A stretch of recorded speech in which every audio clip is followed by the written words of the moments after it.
লোভ। কখনো কি তোমরা লোভ বিষয়ে কি ভেবেছ? কখনো কি লোভ জিনিসটা কি তোমরা কি সেই পর্যায়ে আছো? তোমরা কখনো কি সেই জিনিসটা নিয়ে ভেবেছ? লোভ, সেই পর্যায়ে কি তোমরা কি বাস করো?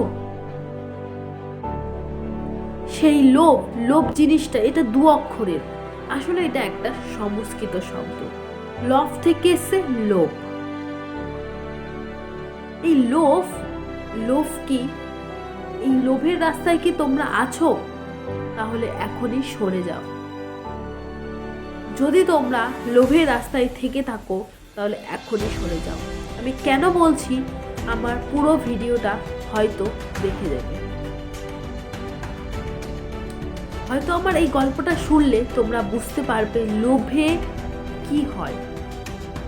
লোভে পাপ, পাপে মৃত্যু। এটা হয়তো তোমরা এই বাক্যটা অনেকেই শুনেছো, ছোট বড় অনেকেই শুনেছো, আবার অনেকে নাও শুনতে পারো। এই লোভ, লোভে পাপ, পাপে মৃত্যু। তো আমি তোমাদের একটা ছোট্ট গল্প বলি। এক গ্রামের মেয়ে যে কিনা শহরে এসেছে কদিনের জন্য ঘুরতে। তো সে যার বাড়িতে উঠেছে সেটা আসলে তার রিলেটিভ বলা যায় না। এক বন্ধুর বাড়ি এসে বাস করছে। এক বন্ধু তাকে নিয়ে প্রতিদিনই ঘুরতে যেত। তাকে নিয়ে সেই গ্রামের মেয়েটাকে নিয়ে প্রতিদিনই ঘুরতে যেত। সেই গ্রামের মেয়েটা ছিল হাদাবোদা, কোনো কিছু বুঝতো না। সেই ছেলেটা তার সুযোগ নিয়ে, সেই না বোঝা অবুঝ মনটা সুযোগ নিয়ে সেই মেয়েটাকে বলল, চলো আজ রাতে আমরা ঘুরতে যাব অনেক দূরে, তোমাকে আমি 5 লাখ টাকা দেব। না, সে কিন্তু 5 লাখ বলেনি, বরং 5 লাখের থেকেও কিছুটা কম 2 লাখের কথা বলেছে। তখন সেই মেয়েটা, গ্রামের মেয়ে, সে ভাবলো আমি এত বড় শহরে এসেছি, একটা অচেনা ছেলের সাথে আমি কিভাবে যাই, কোন বিশ্বাসে যাই। তারপরে আরেক দিকে সে ভাবনা চিন্তা করলো, 2 লাখ টাকা আমি তো কখনো জন্মেও আমি দেখতে পারিনি, আমার মা বাবার হয়তো কোনো সাধ্য হবে না 2 লাখ টাকা দেওয়ার ক্ষমতা। এরপরে সেই মেয়েটা যখন আমতা আমতা করছিল বা নিজের মনে বিড়বিড় করছিল, তখন সেই ছেলেটা তার মানির অর্থটা আরো বাড়িয়ে দিল, বরঞ্চ 2 লাখ জায়গায় 6 লাখ বলল। এই কথা শোনার পর মেয়েটা হতভম্ব হয়ে গেল, এত লাখ টাকা আমাকে দিতে চাইছে। সে ছিল গ্রামের মেয়ে, তার বোঝার ক্ষমতা খুবই কম। তার বোঝার ক্ষমতা খুবই কম। সে টাকা বিষয়ে এত লাখ টাকা 1 লাখ টাকায় কোনোদিন দেখেনি।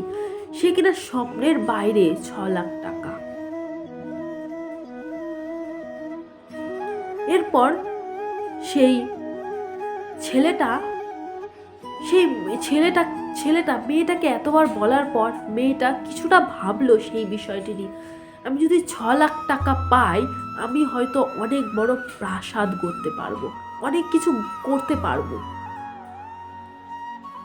অন্যদিকে তার জন্য অপেক্ষারত অবস্থায় ছিল গ্রামের এক ছেলে, তারই জন্য অপেক্ষা করছিল সেই গ্রামে।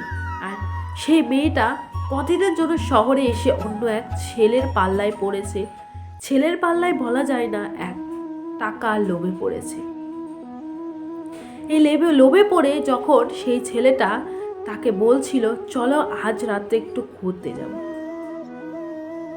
তারপর হঠাৎ যখন মেয়েটার মন সব পাল্টে গেল, অবশেষে যে 6 লাখ টাকার লোভে তার সাথে সারা রাত ঘুরতে ফুর্তি আড্ডা অনেক কিছু করলো।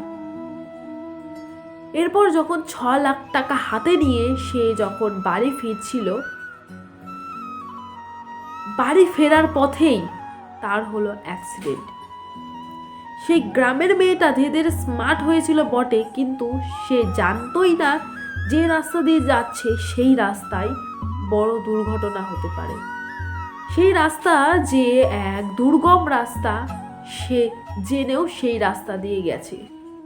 কারণ সে জানে আমার কাছে এখন অনেক লাখ টাকা আছে। সেই টাকা দিয়ে, সেই টাকার লোভে পড়ে সে এতটাই মন্ত্রমুগ্ধ হয়ে গেছে যে সে তার রাস্তা, যে রাস্তা দিয়ে তার ক্ষতি হয় প্রতিবার গেলে সেই রাস্তা দিয়েই সে গেছে। সে এতটাই হতবুদ্ধ, এতটাই মন মেজাজ এতটাই অন্যরকম হয়ে গেছে, সে ভুলেই গেছে তার রাস্তা কোনটা। অবশেষে সে অ্যাক্সিডেন্ট হয়ে মারা গেল।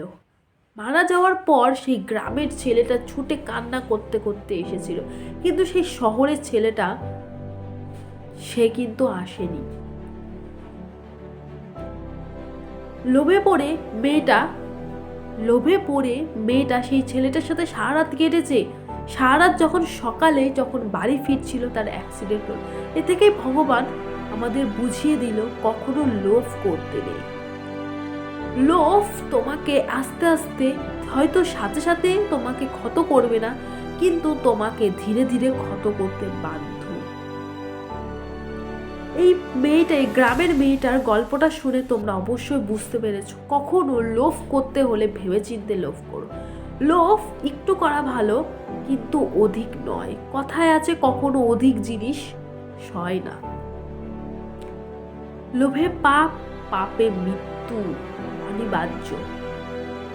তো আমার ভিডিওটা আজকের মতো এইটুকুই। আশা করি তোমরা বুঝতে পেরেছো। নেক্সট দিন আরেকটা মোটিভেশন ভিডিও নিয়ে চলে আসবো। আজকের মতো এইটুকুই। ভালো লাগলে লাইক, কমেন্ট, শেয়ার করে দেবে।